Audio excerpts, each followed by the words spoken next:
ஆரம்பத்துல இருந்து என்ன ஊடுபயிர் பண்ணணும், மரம் நிழல் வந்தா என்ன ஊடுபயிர் பண்ணணும்ங்கறத நம்ம டீட்டெயிலா இங்க சொல்லியிருக்கோம். ஈட்டி இருக்கு, வேங்க இருக்கு, செம்மரம் இருக்கு, கருமருது இருக்கு. சரிங்களா? எல்லாமே நல்ல விலை உயர்ந்த மரங்களா. இந்த ஆடு வளர்த்தனா வந்து மரங்களை டேமேஜ் பண்ணுவாங்க. ஒரு 3-4 வருஷம் வரைக்கும் நம்ம ஆடு உள்ள விடக்கூடாது. மாதிரி ஆடு வெள்ளாடை விட்டீங்கன்னா பட்டையை கடிக்கும். நாட்டுக்குள்ள மேய்ச்சல்ல இருக்கிற நாட்டுக்கோழி வாங்குறது பாருங்க, கண்டிப்பா ஒரு 50 ரூபாயாவது கிலோ உங்களுக்கு கூடுதலா. மிளகுக்கு ஜஸ்ட் நமக்கு வந்து அதிக தண்ணி கொடுத்தோம்னா வேரல்கள் வந்துடும். சோ வேரல்கள் வராமலும் காய்ச்சலும் பாய்ச்சலும் 4 வருஷத்துக்கு மேல மஞ்சள் பண்ணலாம், வாழை பண்ணலாம், பப்பாளி பண்ணலாம்.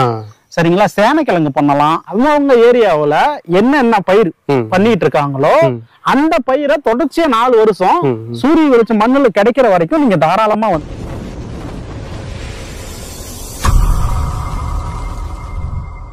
வணக்கம் and welcome to Prabhu trucker channel. எல்லாரும் எப்படி இருக்கீங்க? சந்தோஷமா ஹாப்பியா இருக்கீங்களா? இந்த வீடியோல வந்து பாத்தீங்கன்னா மரங்கள்ல வந்து ஊடுபயிர் என்னென்ன பண்ணலாம் அப்படிங்கறத வந்து நிறைய பேர் கமெண்ட்ல கேட்டிருந்தீங்க. இப்ப நம்ம இருக்கிற ஃபீல்டு வந்து பாத்தீங்கன்னா ஒரு 3 ஏக்கர் இருக்குங்க. 3 ஏக்கர்ல பலதரப்பட்ட கலப்பு மரங்கள் நிறைய பண்ணியிருக்காங்க.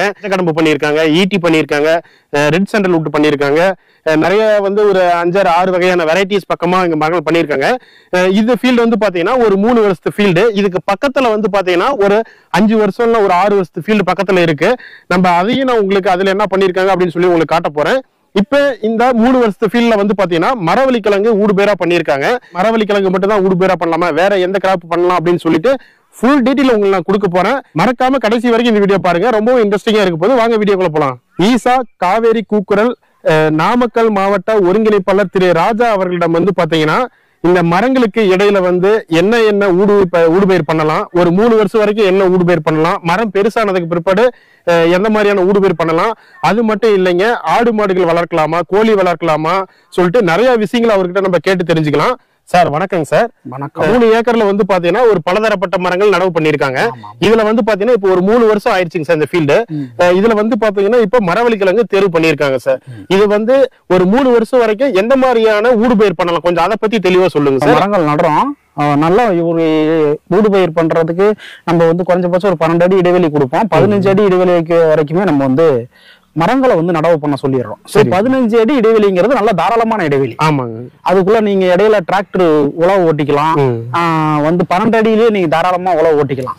சோ அதனால வந்து பாத்தீங்கன்னா 4 வருஷம் வரைக்கும் ஃபீல்டு லெவல்ல பார்த்தா நல்ல சன்லைட் கிடைக்கும், கீழே கிடைக்கும். ஒரு 10 அடி தான் மரம் இப்போ இந்த ஃபீல்டு ஒரு உதவுறான், கீழே வந்து சன்லைட் கிடைக்கிறதுனால நம்ம தாராளமா வந்து ஊடுபயிரை வந்து நம்ம பண்ணிக்கலாம். இவங்க வந்து இப்ப குச்சி மரவள்ளி கிழங்கு வந்து தேர்வு பண்ணிருக்காங்க. மரவள்ளி கிழங்கு தான் ஆக்சுவலா இவங்க மரம் நட்டதுல இருந்தே இப்போ 3வது வருஷமா இந்த மரவள்ளி கிழங்கு போட்டிருக்காங்க. குச்சி நட்டதுல இருந்து இது வரைக்கும் 3வது வருஷமா பண்ணிருக்காங்க. ஆமா, மரங்கள் நட்டதுல இருந்து இது வரைக்கும் மரவள்ளி கிழங்கு 3வது வருஷம் வந்து இந்த டைம் வந்து பயிர் பண்ணிருக்காங்க.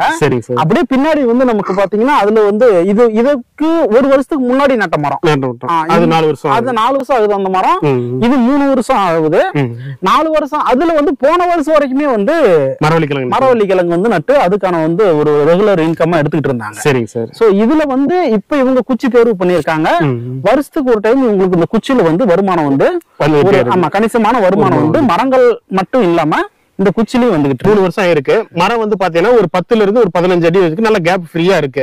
இதுல எந்த மாதிரியான ஊடுபயிர் பண்ணலாம் சொல்லுங்க சார். எந்த மாதிரி வந்து ஊடுபயிர் நம்ம தேர்வு செய்யலாம், அதை பத்தி சொல்லுங்க சார். இல்ல இப்ப ஊடுபயிரை பொறுத்த வரைக்கும் ஒவ்வொரு ஏரியா இருக்கும். இப்ப சில ஏரியாவில் இப்ப நம்ம நாமக்கல் மாவட்டத்துல அதிகமா மரவள்ளி பயிர் பண்ணுவாங்க. ஆமாங்க சார். அது மெய்ஸ் மக்காச்சோளம் பயிர் பண்ணுவாங்க. அடுத்தது வந்து பாத்தீங்கன்னா நம்ம கடலை கிரவுண்ட் நட்டு பயிர் பண்ணுவாங்க. இது வந்து இப்ப நம்ம ஏரியாவில் ஒரு பிரதான பயிரா வந்து நமக்கு வந்து பண்ணிக்கிட்டே இருப்பாங்க வருடம். சோ இப்ப நான் சொன்ன இந்த மரவள்ளி கிழங்கு அல்லது வந்து நிலக்கடலை வந்து மக்காச்சோளம் மெய்ஸ் இதெல்லாம் வந்து தாராளமா நீங்க 4 வருஷமுமே போட்டுக்கலாம். இந்த குச்சி தான் இந்த மரங்களுக்குள்ள குச்சி மட்டும்தான் வரும் போல அப்படிங்கிற எண்ணம் இல்ல. 4 வருஷத்துல நீங்க நான் சொன்ன எந்த பயிர் வேணாலும் போட்டுக்கலாம். அந்த ஏரியாவுல ரெகுலரா என்ன விவசாயம் பண்ணிட்டு இருக்காங்களோ அதை அப்படியே கண்டினியூ பண்ணிக்கலாம். சரி. உதாரணத்துக்கு மற்ற வேற மாவட்டங்கள பிரதான பயிர வெஜிடபிள் பண்ணிட்டு இருப்பாங்க. ஏதாவது ஒரு கத்திரி அல்லது தக்காளி இந்த மாதிரி பயிர் பண்ணிட்டு இருப்பாங்க. அவங்க அதை வந்து கண்டிப்பா 4 வருஷம் பண்ணலாம். சோ இந்த மரங்களுக்குள்ள இந்த பயிர் தான் போட்டுதான் வரணும் அப்படிங்கறது இல்ல, கிடையாது. மரங்களுக்குள்ள அவங்க ஏரியாவுல என்னென்ன பயிர் பண்ணிட்டு இருக்காங்களோ அந்த பயிரை தொடர்ச்சியா 4 வருஷம் சூரிய வெளிச்சம் மண்ணுல கிடைக்கிற வரைக்கும் நீங்க தாராளமா வந்து அந்த பயிரை பண்ணிக்க முடியும். Okay sir. ஊடுபயிர் பண்றோம், பண்ணும் போது வந்து பாத்தீங்கன்னா மரத்துக்கு தேவையான சத்துக்களை வந்து இந்த ஊடுபயிர் எடுத்துக்குங்களா? இல்ல இல்ல, அதாவது வந்து பார்த்தோம்னா இப்ப எல்லாத்துக்குமே சத்துக்கள்ங்கிறது தேவைதான். நிச்சயமா வந்து ஒரு 10 பேத்துக்கு ஒரு 1/2 கிலோ அரிசி போட்டு சாப்பிட்டு சொன்னா அது 10 கண்டிப்பா. அதாவது உணவுங்கிறது எல்லாத்துக்குமே தேவை. ஆனா மரங்களுக்குள்ள ஊடுபயிர் பண்றோம் இல்ல, அப்ப வந்து பாத்தீங்கன்னா அதோட விளைச்சல் வந்து நல்லா கூடுதலா தான் இருக்கும். எப்படின்னு கேட்டீங்க அப்படின்னா, முடிஞ்ச வரைக்கும் நம்ம ஆர்கானிக்கா நம்ம சொல்லி கொடுக்குறோம் எல்லா விவசாயத்தையுமே. மரங்கள் இருக்கிற இலைதலை எல்லாமே வந்து பாத்தீங்கன்னா உதிர்ந்து மண்ணோட மண்ணை மக்கி அதோட மண்ணுல வளமாக மண்ணுல வந்து இயற்கையாவே தலைச்சத்து வந்து நமக்கு அதிகமா கிடைக்க ஆரம்பிச்சிடும். மற்ற ஆர்கானிக் நியூட்ரியன்ஸும் வந்து அதிகமா கிடைக்க ஆரம்பிச்சு இலைதலை மூலயமா. சோ இந்த மாதிரி இருக்கிறப்ப நம்ம பண்ற ஊடுபயிர் வந்து தரம் அதிகமா தான் இருக்கும், ஈல்டு அதிகமா தான் இருக்கும். இது வரைக்கும் நம்ம பார்த்தது வந்து பாத்தீங்கன்னா ஒரு மரங்கள் நட்டு ஒரு 3 வருஷத்து ஃபீல்டுங்க. இதுல வந்து நம்ம என்ன மாதிரியான ஊடுபயிர் பண்ணலாம்னு சொல்லி இது வரைக்கும் நம்ம பார்த்திருப்போம். இது பக்கத்திலே இங்க பாருங்க, இந்த பக்கத்துல வந்து பாத்தீங்கன்னா ஒரு 4 வருஷத்து ஃபீல்டுங்க. இது பாத்தீங்கன்னா உங்களுக்கு ஒரு பெரிய ஃபாரஸ்ட் மாதிரி ஒரு காடுக்குள்ள உள்ள போதுற மாதிரி இருக்கும். இப்ப இதுல எந்த மாதிரி ஊடுபயிர் பண்ணலாம், கோழி வளர்ப்பு, ஆடு வளர்ப்பு, இந்த மாதிரி ஏதாவது பண்ணலாமா, இதெல்லாம் சாத்தியமாகுமான்னு சொல்லிட்டு இந்த ஃபீல்ட்லயே பண்ணலாம். இது பார்த்தாலே உங்களுக்கு தெரியும் எந்த அளவுக்கு வந்து பாத்தீங்கன்னா செடி வந்து 4 வருஷத்து ஃபீல்டு வந்து இதுலயும் வந்து பாத்தீங்கன்னா பலதரட்ட மரங்கள், தேக்கு இருக்குது, அப்புறமேட்டு மஞ்சக்கடம்பு இருக்கு, ரெட் சாண்டல்வுட் இருக்கு, நிறைய மரங்கள் வந்து நிறைய பலதரப்பட்ட மரங்கள் வந்து பாத்தீங்கன்னா இதுல வந்து பயிர் பண்ணிட்டு இருக்காங்க. இது வந்து பாத்தீங்கன்னா ஒரு 4 வருஷத்து ஃபீல்டுங்க சார். இப்ப இந்த 4 வருஷத்து ஃபீல்டுல நம்ம என்ன மாதிரியான ஊடுபயிர் பண்ணலாம், கொஞ்சம் அதை பத்தி சொல்லுங்க சார். ஓகே, சேம் இப்ப அதே ஃபீல்டு. இப்ப இது வந்து நட்டு 4 வருஷம் ஆகுது. இதுக்கு பின்னாடி 1 வருஷம் கழிச்சு அங்க அந்த ஃபீல்டு நட்டுருக்காங்க மரங்கள். இப்ப இதுல எல்லா விலை உயர்ந்த மரங்களும் இந்த மரங்கள் ஃபுல்லா கலப்பு மரங்களா இருக்கு. ஆமா, ஈட்டி இருக்கு, வேங்க இருக்கு, செம்மரம் இருக்கு, கருமருது இருக்கு, சரிங்களா, எல்லாமே நல்ல விலை உயர்ந்த மரங்களா இங்க இருக்கு. சோ இப்ப நம்ம அந்த ஃபீல்டுல பார்த்தோம் இல்லைங்களா, அந்த மாதிரியே ஊடுபயிரை போன வருஷம் வரைக்கும் இந்த இடத்துல பண்ணிருக்காங்க. இப்ப மரங்கள் எல்லாம் ஓரளவுக்கு வளரவும் கீழே சன்லைட் இல்ல, புரியுதுங்களா உங்களுக்கு? அது நல்லா பயங்கர செழிப்பா நல்லா மழை பெய்யவும் இப்ப நல்ல மழைங்க நம்ம ஏரியால நாமக்கல்ல. இந்த ஃபீல்டு வந்து பாத்தீங்கன்னா நாமக்கல் மாவட்டத்துல தான் இருக்கு. நாமக்கல் மாவட்டத்துல குப்பநாய்க்கனூர்ல இருந்து ஒரு பக்கத்துல ஒரு 100 மீட்டர் டிஸ்டன்ஸ்ல இந்த இது இருக்குது. நல்ல மழை இந்த இப்போ ஒரு 20 நாளா வந்து பாத்தீங்கன்னா நாமக்கல் மாவட்டத்துல நல்ல மழை பெஞ்சிருக்குது. பார்த்தாலே உங்களுக்கு அங்கங்க பாத்தீங்கன்னா பச்சை பசேர்னு நல்ல ஒரு செழிப்பா இருக்குதுங்க. மரங்கள் பார்க்க அவ்வளவு ஒரு ஆர்வமா ஒரு இன்ட்ரெஸ்டிங்கா இருக்கு. சார் சொல்லுங்க சார். இந்த மரம் வந்து பாத்தீங்கன்னா இந்த விவசாயி பேர் வந்து பிபி சேகர். சரிங்க சார். இவர் வந்து நல்லா மெயின்டைன் பண்ணிருக்காரு. வந்து அழகா வந்து பாத்தீங்கன்னா மரங்கள் உங்களுக்கு பார்த்தாலே தெரியும், நல்லா மெயின்டைன் பண்ணிருக்காரு. இப்ப இங்க என்ன நீங்க ஊடுபயிர் பண்ணலாம்னு தான் உங்களோட கேள்வி. இப்ப நிழல் இல்லாத வரைக்கும் ஒரு 4 வருஷத்துல வந்து நமக்கு வந்து டேப்பியா போட்டிருக்காங்க. அதாவது நம்ம எல்லா பயிருமே பண்ணலாம்னு சொல்லியிருக்கோம். இங்க டேப்பியா போட்டு பண்ணிருக்காங்க. இங்கேயும் போன வருஷம் வரைக்குமே இந்த ஃபீல்டு வந்து டேப்பேக்க போட்டு வருஷம் மரங்கள் மட்டும் இல்லாம அதுல ஒரு ஈல்டு எடுத்துக்கிட்டு வந்திருக்காங்க. சோ இதுக்கு மேல இங்க என்னென்ன பண்ணலாம் அப்படின்னா, நிழல் வளரக்கூடிய பயிர்கள் எல்லாமே நீங்க பண்ணலாம். மஞ்சள், வாழை, சரிங்களா, சேனக்கிழங்கு, பப்பாளி, மிளகு, காஃபி, சரிங்களா, காஃபி, அப்புறம் வந்து பட்டர் ஃப்ரூட், கிராம்பு, இந்த மாதிரி ஸ்பைசஸ் பிளான்டேஷன் கொஞ்சமும் நம்ம இந்த மஞ்சள் இதெல்லாம் இந்த மாதிரி பயிர்களை இங்க வந்து தாராளமா நம்ம ஊடு பயிரா பண்ண முடியும். அப்ப பண்றப்ப நிழல் அந்த அளவுக்கு உங்களுக்கு விளைச்சல் வருமானு நீங்க கேட்கலாம். இப்ப உலகத்திலே மக்கள் தொகை வந்து மனிதர்களை விட பூச்சிகள் அதிகம், உங்களுக்கு தெரியும். கண்டிப்பா நீங்க ஒரு விவசாய வல்லுநர். பூச்சிகள் வந்து அதிகம். பூச்சி இனங்களை விட மண்ணுல மரங்கள் வேர்கள் மூலியமா வரக்கூடிய வேர்களுக்குள்ள சுத்தி இருக்கிற அந்த நுண்ணுயிரிகள், அங்கக கரிமம்னு சொல்றாங்க, நுண்ணுயிரிகள், அதை விட உலகத்துல மக்கள் தொகையை விட உலகத்துல பூச்சிகளின் எண்ணிக்கையை விட இந்த மண்ணுல இருக்கிற நுண்ணுயிர் ஆர்கானிஸ்டோட எண்ணிக்கை அதிகம். சும்மா ஒரு கையில அப்படி நம்ம கொஞ்சம் மண்ணலம்னா அதுலயே நம்ம உலக மக்கள் தொகையை விட அதிகமான நுண்ணுயிர் ஆர்கானிஸ்ட். சோ இதெல்லாம் எதுல சாத்தியமாகுதுன்னா மரங்கள் வளர்ப்புலதான் இது சாத்தியமாகும். ஏன்னா அதுக்கான சூழல் அந்த மைக்ரோ கிளைமேட் வந்து அதுலதான் இருக்கும். சோ அது வேர் மூலியமா வர அந்த நுண்ணுயிர்கள் இதெல்லாம் இருக்கிறதுனால இதுக்குள்ள போடுற ஒரு மஞ்சள் இருக்கட்டும் அல்லது வாழையா இருக்கட்டும் நல்ல செழிப்பா வரும். கண்டிப்பா வாழையில மஞ்சள்ல வந்து குர்குமின் ஒரு கண்டென்ட். ஆமாங்க, குர்குமின் கண்டென்ட் சொல்லுவோம். Curcumin content. இத வந்து ரசாயனமா நம்ம ஒரு விவசாய முறை பண்றதை விட இந்த மாதிரி மரங்களுக்குள்ள இலையெல்லாம் மக்கு அதிகமா உருவான இடங்கள்ல மழை இலை உதிரும் போது அதுவும் மண்ணுக்கு வந்து நல்லா அது ஒரு உரமா இருக்கும். நல்ல ஒரு உரமா இந்த இடத்துல பண்ணும் போது குர்குமின் கண்டென்ட் அதிகமா இருக்கும் மஞ்சள்.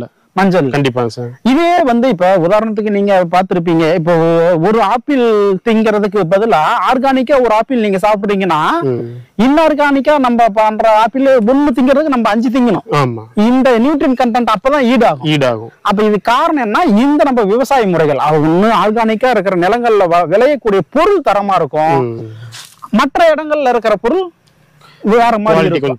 அதனால இந்த இடங்கள்ல வளர்க்கிற இப்ப ஒவ்வொரு பொருளையுமே ஒரு விட்டமின்ஸ் மினரல்ஸ் அப்படியே கிடைக்கணும்னா இப்ப டொபாக்கோ இருக்கு, நிக்கோட்டின் வேதிப்பொருள் இருந்தாதான் அதுக்கு மதிப்பு.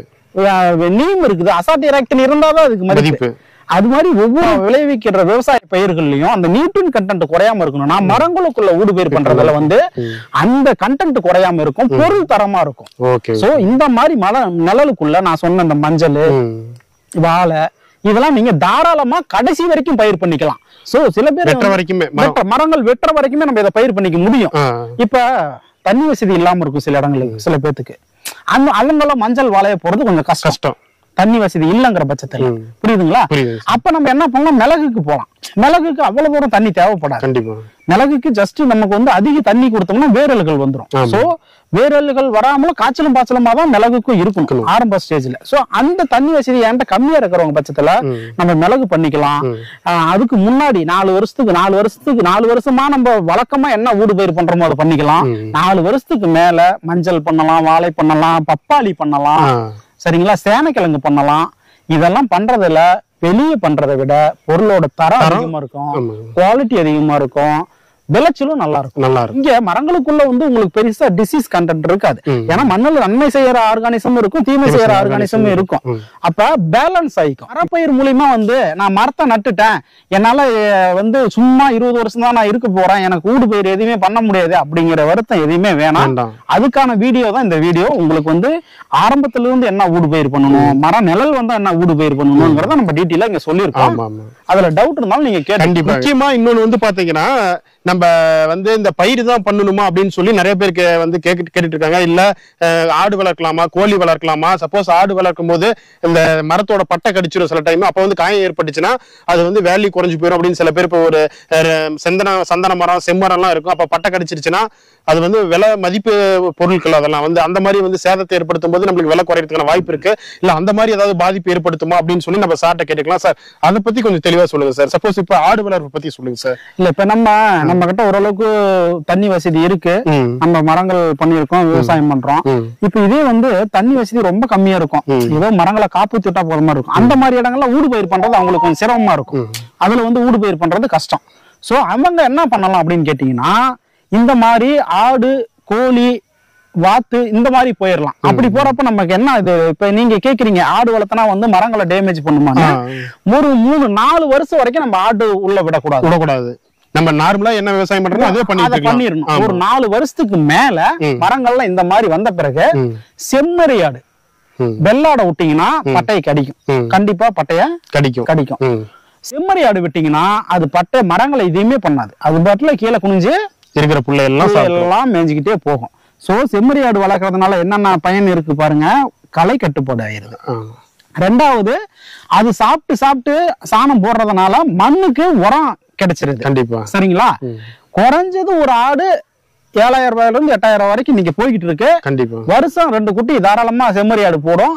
தாராளமா நீங்க அதுல ஒரு 20,000 மினிமம் பாத்தரலாம். குறைஞ்சபட்சம் ஒரு 20 ஆடு கூட வளர்த்துனா நம்ம மாசம் ஒரு 20,000 ரூபாய் வந்து பாத்தரலாம். சரி, வருஷம் ஒரு 20,000 கண்டிப்பா பாத்தரலாம். அது அந்த 20,000 வந்துச்சுன்னா உங்களுக்கு மேற்படி செலவுக்கு ஏதாவது இந்த கவாத்து பண்ணும்போது செலவுக்கு வைக்கும். சப்போஸ் நீங்க ஆர்கானிக் உரம் போடும்போது அதுக்கு ஏதாவது செலவுக்கு யூஸ் பண்ணிக்கலாம். ஆட்கூலியில் நிறைய கொடுத்துக்கலாம். அது வந்து ஒரு நல்ல, அது ஒரு சைடு இன்கம் மாதிரி உங்களுக்கு. சுத்தி ஃபென்ஸ் போட்டுக்கிட்டீங்கன்னா நீங்க கம்முன்னு ஆட்டை வெளில விட்டுட்டா முடிஞ்சு போச்சு. அதே மாதிரிதான் நாட்டுக்கோழிங்க. நாட்டுக்கோழியும் வந்து அப்படியே நீங்க, அதாவது மேய்ச்சல்ல விடுற நாட்டுக்கோழிக்கு விலை அதிகம், தரமும் அதிகம். அந்த வந்து நீங்க மற்ற இடத்துல நீங்க கோழி வாங்குறத விட இந்த மாதிரி காட்டுக்குள்ள மேய்ச்சல்ல இருக்கிற நாட்டுக்கோழி வாங்குறது பாருங்க, கண்டிப்பா ஒரு 50 ரூபாயாவது கிலோ உங்களுக்கு கூடுதலா. இப்பயே வந்து பாத்தீங்கன்னா நாட்டுக்கோழி 460 ரூபாய், 500 ரூபாய், 520 ரூபாய் வரைக்கும் போயிருச்சு நாட்டுக்கோழி எல்லாம். இப்ப ஆடு மட்டும்தான் கலையை கட்டுப்படுத்துமா அப்படின்னு நீங்க கேட்கலாம். கோழி, நாட்டுக்கோழி நீங்க திறந்து விட்டீங்கன்னா இருக்கிற புல்ல எல்லாம் கொத்தி தின்றோம். முக்கியமா இதுல வந்து பாத்தீங்கன்னா நாட்டுக்கோழி வந்து கண்டிப்பா புல்ல சாப்பிடுங்க, புல்ல சாப்பிடும். அப்ப அது நாட்டுக்கோழியில பாருங்க புல்லு களையும் கட்டுப்பாடு ஆகுது, கோழி உரமும் நமக்கு கிடைச்சிருது. இன்னைக்கு நாட்டுக்கோழியோட வேலை உங்களுக்கு நல்லாவே தெரியும். அதுவும் இயற்கை மேய்ச்சல் கோழியோட வேலை உங்களுக்கு நல்லா தெரியும். அதுல சோ மரம் மட்டும் இல்ல, மரங்களுக்குள்ள இவ்வளவு ஆப்ஷன்லாம் நம்மளால ஒரு ரெகுலர் வருமானத்தை நம்மளால எடுக்க முடியும். கண்டிப்பா கண்டிப்பா சார். இது வரைக்கும் வந்து நம்ம மரங்கள்ல வந்து எந்த மாதிரியான ஊடுபயிர் பண்ணலாம், ஊடுபயிரா பண்ணிட்டு அதுக்கப்புறம் ஒரு 5 வருஷம் 4 வருஷத்துக்கு மேல வந்து பாத்தீங்கன்னா ஊடுபயிர்ல இந்த மரங்களுக்கு என்ன மாதிரியான ஊடுபயிர் கொடுக்கலாம் அப்படிங்கிற சொல்ல பார்த்திருப்போம். அது மட்டும் இல்லாம ஆடு வளர்க்கலாங்களா, கோழி வளர்க்கலாம்னு சொல்லிட்டு அதை பத்தி நிறைய டீட்டெயில் சொல்லியிருப்பேன். இந்த மாதிரி வேற ஏதாவது இந்த வீடியோல உங்களுக்கு சந்தேகமா இருந்துச்சு, எந்த டவுட்டா இருந்தாலும் சொல்லி நீங்க கமெண்ட்ல போஸ்ட் பண்ணுங்க. சார் நம்பர் டிஸ்கிரிப்ஷன்ல கொடுக்குறேன். நீங்க எந்த ஒரு டவுட்டா இருந்தாலும் எப்ப வேணுமாலும் சாருக்கு வந்து கால் பண்ணி உங்களுடைய சந்தேகங்களை தீர்த்துங்க.